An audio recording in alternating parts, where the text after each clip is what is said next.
Hi folks, this is a Yale 110 50mm padlock.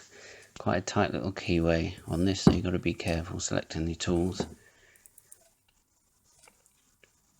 Yeah, the tension ring likes to slip round like that.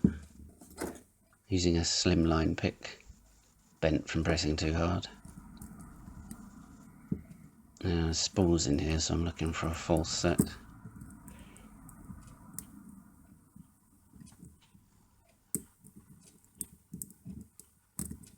Here it is.